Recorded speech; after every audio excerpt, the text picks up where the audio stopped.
Lichdom Battlemage is essentially a linear hallway-based first-person shooter, but instead of shooting guns, you're shooting magical spells. That's sort of an odd concept.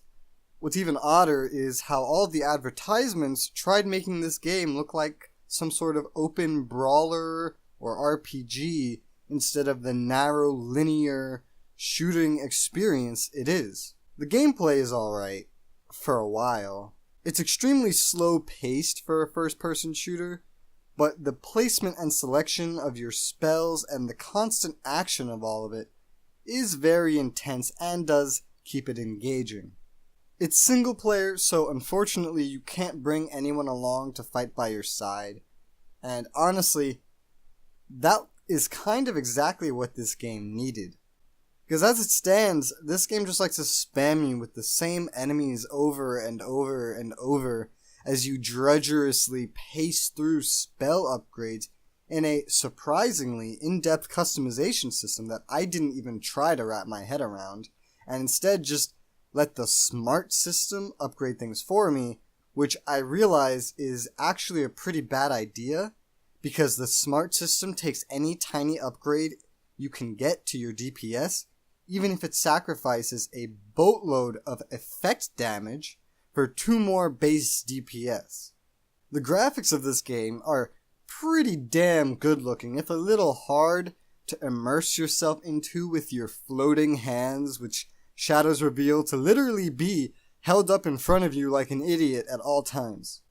The sound effects and music are nothing memorable. They get the job done. The story is, well, it's a story. Basically, you pick either a lusty for vengeance male protagonist or a bitchy fuck everyone female protagonist, and whichever you don't pick becomes a useless scout that gives you information so useless that even the game makes fun of them for it. What have you got? The cult has some kind of magical device thing draining the reliquary. Oh, and there's a hideous demon creature guarding it. Oh, sure. Yeah, because why would I want to know specifics? The story is boring and so rare that there's no motivation to really grind through the slow-paced, boring levels. Ultimate bad guy corrupting the lands? Yeah, okay. I'll find the same thing in a different game, but with better mechanics, easily. Overall, this game is just really not worth your time. I give it a 4 out of 10. It has some solid mechanics. It's almost an average game, but average games are fun. Lichdom Battlemage is not a fun game if you've ever played any good shooter or RPG before, as this game tries to be both, but manages to be neither. If you liked this video, please consider subscribing to see more just like it. Thank you for watching, and I'll see you guys on the next one.